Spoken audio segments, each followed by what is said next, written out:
So, this is my reflection on what it means to be a leader, what leadership means to me, what I've learned from this class, from the interview, and some personal application to my life when it comes to leadership. So, the biggest thing that I've taken away from this class when it comes to leadership is that being a leader requires for you to believe in yourself. And it's not so much about the vision of the people that you're serving or the belief of the people that you're serving, but it's more so about what you believe and how your beliefs align with the beliefs of those that you serve. That was the first thing that stood out to me when I began reading the everyday leadership text. Um, I've always been under the impression that I had to, in order for me to be a leader, I had to mold myself into what the people wanted, um, rather than just being myself and allowing like-minded people to align their purpose with mine.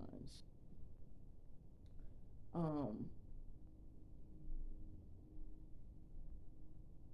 and in believing in yourself, I've learned that that can look different for each person, for each individual.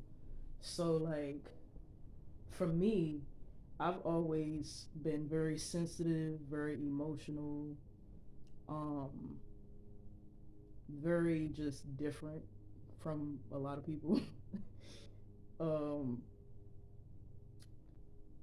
I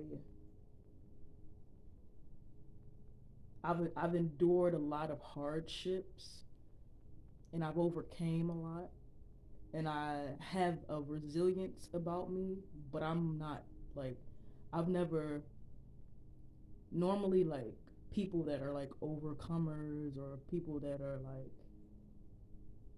really good leaders, the way that I've been taught that um those type of people have to show up is that they have to be like strong, they have to look, and in order for them to like be looked at or viewed at as being quote unquote strong, you have to have like a toughness or a roughness about you. But I've never been like that. I can be like that, but that's not like my I'm I'm I'm more of I have a little like softness about me and I'm more meek and so I've never I've never believed that I could be a leader because I didn't show up the way other people showed up.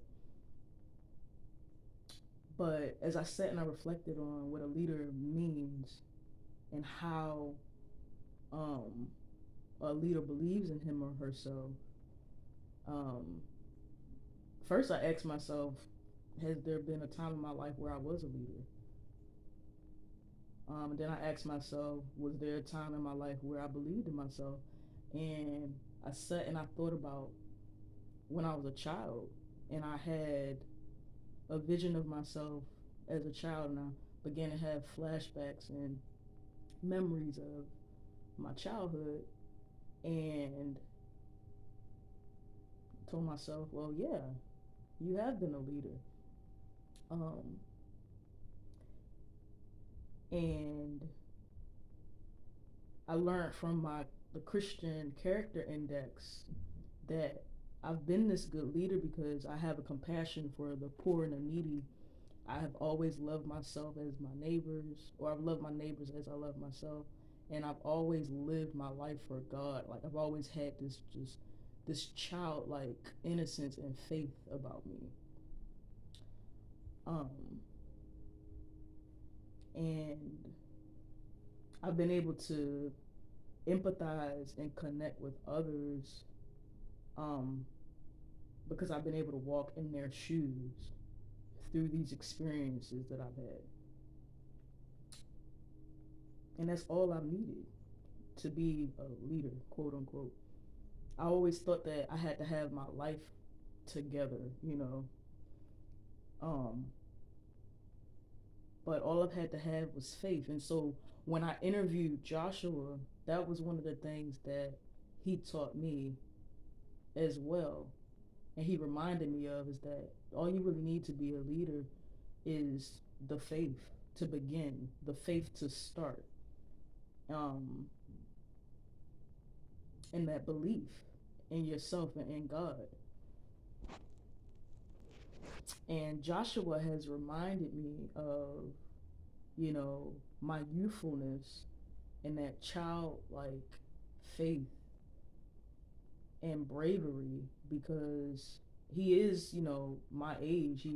He's been a voice for the youth in his ministry, which I feel like that's also something that's important when it comes to leadership is um, not underestimating the youth because I feel like our youth, especially the black youth, not trying to make this a racist thing, but especially black youth and underserved communities and um,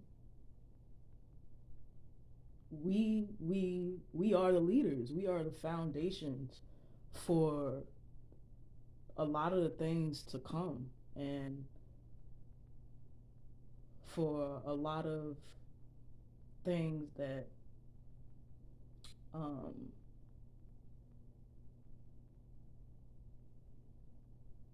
a lot of things that need change. We are, I feel, the ones who have been equipped to usher in the change that a lot of us want to see in the world. So, um,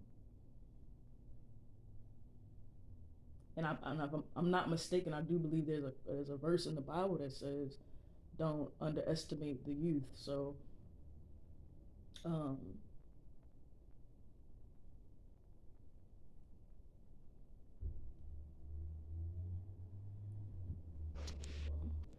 so all in all, that's what I feel like makes a great leader. You know, somebody that believes in themselves and they show that they believe in themselves in the way that they use their voice to bring change, to share love, to bring in understanding and a sense of radical, groundbreaking transformation in their lives and the lives of others.